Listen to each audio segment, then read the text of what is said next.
पिछली वीडियो में हमने ओवर सब्सक्रिप्शंस ऑफ शेयर्स पर एक वीडियो देखा था, जिसमें हमने देखा था कि ओवर सब्सक्रिप्शन की सिचुएशन में हम कैसे उसकी फिगर्स को निकालते हैं, कैसे उनका समायोजन करते हैं और कैसे उनकी एंट्रीज़ की जाती हैं। इस वीडियो में भी मैं ओवर सब्सक्रिप्शन का ही एग्जांपल लेके समझा रही हूँ। ये थोड़ा सा अलग है। इसमें सरप्लस इतना ज़्यादा है कि हम अलॉटमेंट के बाद भी यदि अमाउंट बच जाती है तो हमें उसे कॉल्स में कैसे एडजस्ट करेंगे, और फिर भी बच जाती है तो रिफ़ंड कैसे निकाला जाएगा, उसका एक एग्ज़ाम्पल समझा रही हूँ। यहाँ पे एक एग्ज़ाम्पल दे रखा है। राम लिमिटेड ने 10 रुपये वाले 20,000 इक्विटी अंशों के 10% प्रीमियम पर अभिदान के लिए एक प्रविवरण निर्गमित किया है। मतलब अपने 20,000 शेयर्स इशू किए हैं, 10 रुपीज़ पर शेयर है, जिसमें 1 रुपये का प्रीमियम भी है। आपने जो कॉल किया अमाउंट जो 3 on application, allotment 4+1 total 5 rupees on allotment, और 3 रुपीज़ अपन ने ऑन कॉल उनसे मांगा है। जब हमें एप्लीकेशन रिसीव हुई तो वो हमारी इशू किए गए शेयर्स की 2.5 गुना यानी 50,000 शेयर्स हमें रिसीव हुए। हमने अलॉटमेंट का जो तरीका अपनाया था कंपनी ने, उसमें यह था कि 10,000 शेयर्स को हमने अस्वीकृत कर दिए। 20 अंशों से कम के आवेदन पत्र से हमें प्रैक्टिकली कोई यूज़ नहीं है। इसमें सिर्फ ये इन्होंने जिस तरह का जो सेटअप किया था कि कैसे हम अलॉट करेंगे, उसमें ऐसे शेयर होल्डर जिन्होंने 20 अंशों से कम के लिए आवेदन किया था उनको इन्होंने रिजेक्ट कर दिया। ऐसे टोटल 10,000 शेयर्स थे। तो हमें टेबल बनाते समय या प्रैक्टिकली सॉल्व करते समय सिर्फ नंबर ऑफ़ शेयर से मतलब है। तो यहाँ पर 10,000 अंशों के धारकों को हमने अलॉटमेंट कुछ भी नहीं दिया, उन्हें हमने रिजेक्ट कर दिया है। 10,000 अंशों के एक आवेदक को हमने 2,000 अंश अलॉट किए हैं, और जो रिमेनिंग शेयर्स बचे हैं उनको हमने प्रो रेटा बेस पे यानी यथानुपात हमने बंटन कर दिया है। आधिक्य की राशि को अंशों के मूल्य की सीमा तक रोक लिया, यानी जब तक ज़रूरत पड़ेगी तब तक हम सरप्लस को काम में लेंगे, उसके बाद यदि कुछ बचता है तो उसे हम रिफ़ंड कर देंगे। इसमें 600 अंशों के एक अंशधारी ने आवंटन राशि का भुगतान नहीं किया है, 900 अंशों के एक अंशधारी ने कॉल्स की राशि का भुगतान नहीं किया है। तो पहले मैंने इस क्वेश्चन की सारी इन्फॉर्मेशन को थोड़ा सा ब्रीफ कर लिया है। मेन इन्फॉर्मेशन, हमने शेयर्स यहाँ पे इशू किए हैं 20,000, उसके 2.5 गुना हमें मिले हैं, यानी 50,000 शेयर्स हमें यहाँ पर रिसीव किए हैं, हमें रिसीव हुए। यहाँ पर हमने पैसा मांगा है, यहाँ पर एप्लीकेशन पर शेयर 3 रुपीज़, अलॉटमेंट 4+1 यानी 5 रुपीज़, और फर्स्ट एंड फाइनल कॉल पे मांगे हमने 3 रुपीज़ पर शेयर।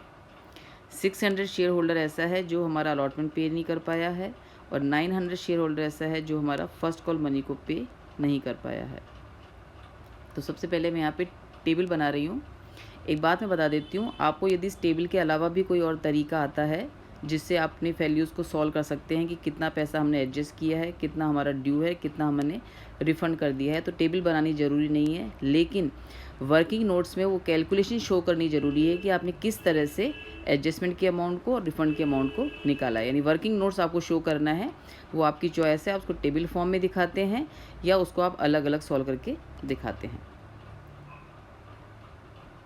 पहला कॉलम मैंने बनाया वही नंबर ऑफ़ एप्लीकेशन रिसीव्ड, कैसे कैसे हमको एप्लीकेशन मिली है। सेकंड कॉलम है नंबर ऑफ़ शेयर्स अलॉटेड, कितने शेयर्स हमने उनको अलॉट किए हैं।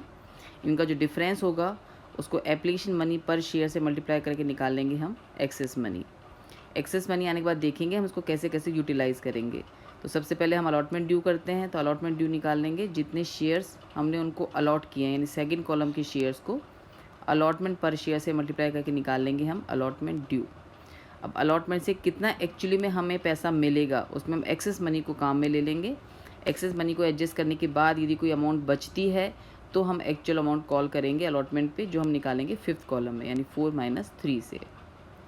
क्योंकि यहाँ पे एक्सेस मनी बहुत ज़्यादा है तो मैंने 2 कॉलम एक्स्ट्रा बनाए हैं। एक फ़र्स्ट कॉल ड्यू करने के लिए, इसको फर्स्ट एंड फाइनल कॉल, क्योंकि एक ही कॉल है तो first and final call due करने के लिए वही सेकंड कॉलम में हमने कितने शेयर्स उनको एक्चुअली अलॉट किए हैं वो multiplied by first and final call पर शेयर।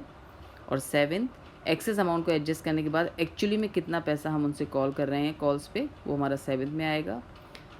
सब कुछ एडजस्ट करने के बाद या जिनको रिजेक्ट कर दिया है उन्हें कितना पैसा रिफ़ंड किया है वो हमारा आ जाएगा 8th कॉलम में। तो यहाँ पे टोटल 8 कॉलम बनेंगे यदि सरप्लस अमाउंट हमारी ज़्यादा है तो। 3 कैटेगरी में हमने बांटा है। यहाँ पर हमने देखेंगे किस तरीके से हमें बनानी है इसमें। तो हमने अलॉटमेंट किस तरीके से किया है, हमने 10,000 शेयर होल्डर को जिन्होंने 20 से कम अंश किए थे उनको हमने रिजेक्ट कर दिया है, तो इनको हमने कुछ भी अलॉट नहीं किया है, नील अलॉट किया है। 10,000 शेयर होल्डर, एक व्यक्ति जिसने 10,000 शेयर्स अप्लाई किए थे उनको हमने 2,000 शेयर्स इशू किए हैं, और रिमेनिंग मतलब टोटल शेयर्स हमको रिसीव हुए थे 50,000, जिसको हमको इशू करने हैं, सिर्फ अलॉट करने हैं 20,000, क्योंकि हमने सिर्फ 20,000 शेयर्स ही इशू किए थे।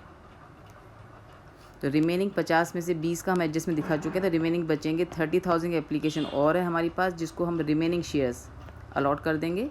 तो टोटल शेयर्स हमको अलॉट करने हैं 20,000, 2,000 ऑलरेडी एक शेयर होल्डर को अलॉट कर चुके हैं, तो हमें 18,000 शेयर्स और अलॉट करने हैं। ये हम दे देंगे थर्ड कैटेगरी, जिसमें हमने प्रो रेटा बेस पर इनको अलॉट किया है। एक्सेस मनी फर्स्ट कैटेगरी में चूँकि हमने कुछ भी अलॉट नहीं किया, तो पूरा पैसा हमारा एक्सेस ही है। तो 10,000 शेयर्स पर हमने 3 रुपये मांगे थे एप्लीकेशन के, तो ये हमारे आ जाएंगे 30,000। चूँकि इनको कुछ भी अलॉट नहीं किया, तो ये अमाउंट सीधे ही हम ट्रांसफ़र कर देंगे रिफ़ंड में, तो रिफ़ंड में चली जाएगी हमारी ये 30,000। 10,000 शेयर्स जिनको हमने 2,000 शेयर्स अलॉट किए थे, उसमें 8,000 शेयर्स एक्स्ट्रा हैं, तो 8,000 शेयर्स पे 3 रुपये यानी 24,000 रुपये हमारी एक्सेस मनी है।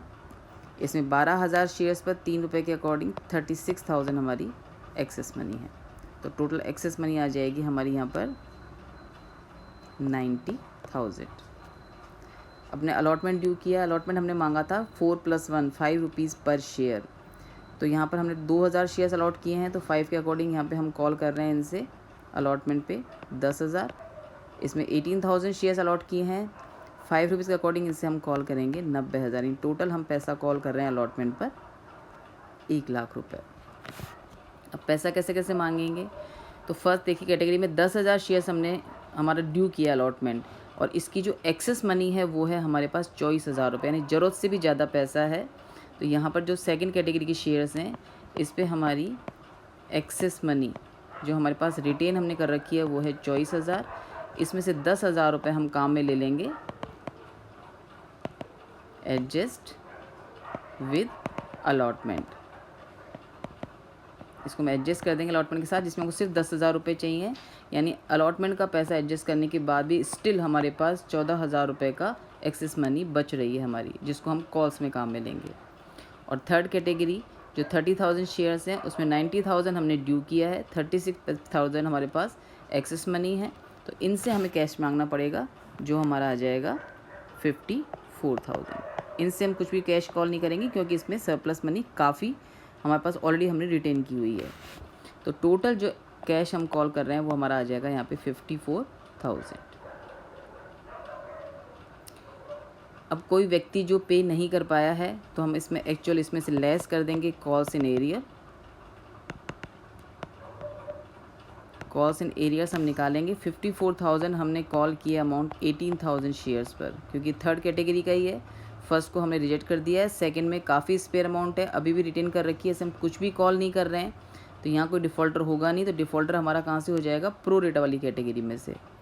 तो यहाँ प्रो रेटा की कैटेगरी में हम एक्चुअल में कॉल कर रहे हैं 54,000 ऑन 18,000 शेयर्स, यानी 3 रुपीज़ पर शेयर हम कॉल कर रहे हैं। 600 शेयर होल्डर ने पे नहीं किया है, तो जिसने पे नहीं किया है, जो कॉल्स इन एरियर है, वो हमारा है 1,800 रुपीज़। तो एक्चुअल में जो कैश रिसीव हुई है, कैश रिसीव्ड ऑन अलॉटमेंट जो हमारा है यहाँ पर, वो आ जाएगा 52,200। 52,200। चूँकि इसमें एक्स्ट्रा मनी सेकंड कैटेगरी की शेयर्स की बची हुई है, तो हम कॉल्स भी ड्यू करेंगे। तो यहाँ पे 2,000 शेयर्स पर 3 रुपीज़ के अकॉर्डिंग हमने 6,000 कॉल किए। इसकी जो एक्सेस अमाउंट है हमारे पास जो बची हुई है, वो अभी 14,000 थी, जिसको हमको सिर्फ 6,000 रुपये ही चाहिए। तो इसमें से लेस कर देंगे हम फर्स्ट एंड फाइनल कॉल, इसमें से एडजस्ट कर देंगे हम फर्स्ट एंड फाइनल कॉल के साथ 6,000 रुपये और काम में ले लेंगे। स्टिल हमारे पास 8,000 रुपये बच रहे हैं। क्योंकि अब सारा पैसा हमारा आ गया है, तो ये हमको क्या करना पड़ेगा, ये हमको रिफ़ंड करना होगा। तो इनसे हम अभी भी कुछ कॉल नहीं करेंगे, क्योंकि पैसा इसका अभी भी काम में आ गया है। इवन हम इनको 8,000 रिफ़ंड करेंगे। तो टोटल जो 24,000 रुपये एक्सेस मनी थी, उसमें हमने 10,000 रुपये काम में ले लिए अलॉटमेंट के साथ, 6,000 रुपये काम ले लिए हमने फर्स्ट कॉल के साथ, 16,000 के बाद जो बाकी 8,000 रुपये बच रहे हैं, उसको हमने रिफ़ंड कर दिया है। थर्ड कैटेगरी यानी प्रो रेटा में हम चूँकि एक्सेस मनी पहले ही पूरी एडजस्ट हो चुकी है, तो ये पूरा पैसा लौट चुकाएगा अपने को। तो यहाँ पे हम कॉल करेंगे 54,000, जो पूरा हमको ये कैश देगा। तो ये हमारा आ जाएगा। ड्यू हमने किया है 60,000, हमने एक्चुअल में कैश कॉल किया है 54,000, इसमें से भी हम लेस कर देंगे कॉल्स इन एरियर, क्योंकि इसमें भी पे नहीं किया है। तो यहाँ पे चाहो तो हम फॉर्मूले से निकाल सकते हैं, बाकी एग्जैक्ट चूँकि हम पूरा पैसा ही मांग रहे हैं जो 3 रुपीज़ पर शेयर है, तो 900 शेयर होल्डर ने पे नहीं किया है, 2700 इसमें से हम माइनस कर देंगे। तो एक्चुअल में जो हमारा कैश रिसीव्ड है ऑन फर्स्ट कॉल वो आ जाएगा हमारा 51,300, और टोटल रिफ़ंड जो है हमारा वो आ रहा है 38,000। इस तरह से टेबल बनेगी जब एक्सेस मनी हमारी इतनी ज़्यादा है कि हमें उसे फर्स्ट कॉल में काम लेना हो और उसके बाद भी बच रहा है तो उसको हमको रिफ़ंड करना हो। अब इसकी जनरल एंट्रीज बनेंगी हमारी, चूँकि इसमें कैश बुक एंट्री के लिए नहीं बोला गया है। तो फर्स्ट एंट्री बन जाएगी हमारी bank account debit to equity share application, equity share application account. हमें टोटल पैसा मिला है, तो हमें 50,000 शेयर्स हमको मिले थे यहाँ पर, 50,000 शेयर्स पे 3 रुपीज़ के अकॉर्डिंग हमें टोटल पैसा मिला था 1,50,000। सेकेंड एंट्री इसको हमने कैसे कैसे काम में लिया है, तो सेकेंड एंट्री बन जाएगी हमारी on the date of allotment, ये हमारी एंट्री बनेगी equity shares application account debit to, जिससे शेयर्स इशू किए हैं वो तो हमारे ट्रांसफ़र हो जाएंगे इक्विटी शेयर कैपिटल अकाउंट में, कैपिटल अकाउंट में। तो टोटल 1,50,000 हमको मिला है, जिसको हमने कैसे कैसे बाइफेट किया है। 20,000 शेयर्स हमने इशू किए थे, 3 रुपीज़ हमने कॉल किया था, तो 60,000 हमारा ट्रांसफ़र हो जाएगा कैपिटल में। फिर जो सरप्लस मनी हमने एडजस्ट किया विद अलॉटमेंट वो आ जाएगी हमारी अलॉटमेंट के नाम से, तो equity share allotment account.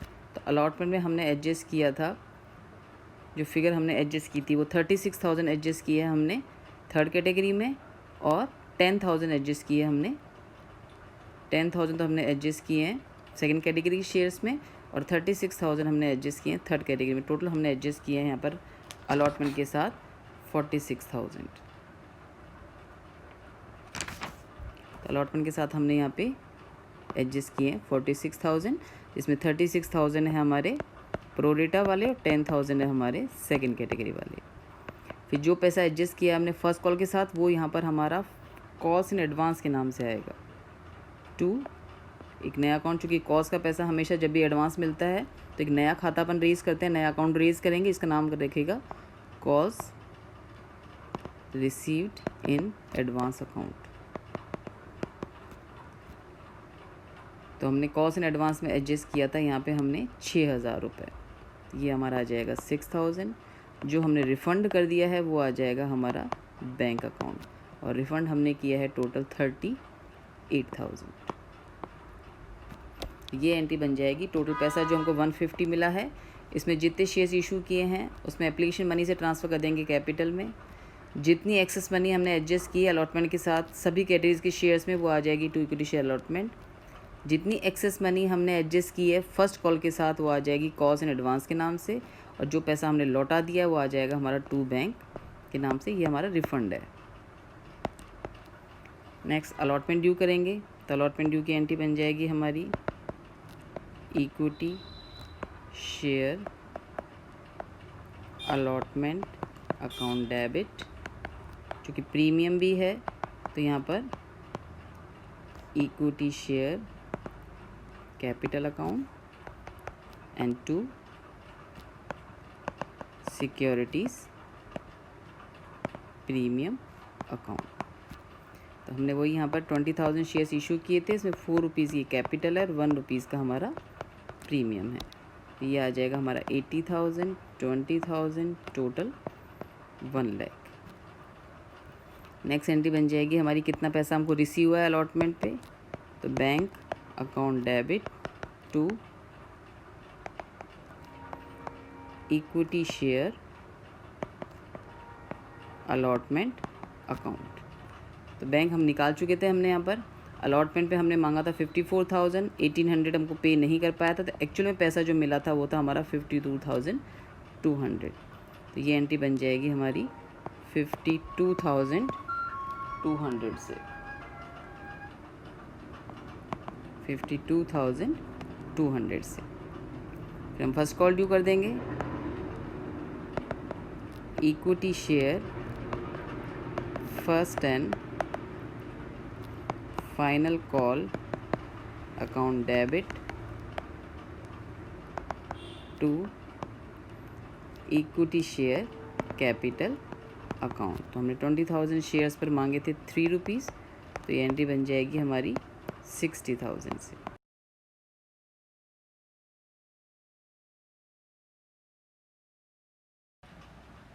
Equity share first and final call पर कुछ पैसा हमने पहले एडवांस एडजस्ट किया हुआ है 6,000, जिसके लिए हमने कॉस्ट एंड एडवांस अकाउंट खोला था। उसको एडजस्ट करते हुए जो हमें एक्चुअल में कैश मिला है वो है हमारा 51,300 रुपये। तो हमारी उसको रिसीव होने की एंट्री बन जाएगी bank account debit calls in advance account debit to equity share first and final call account.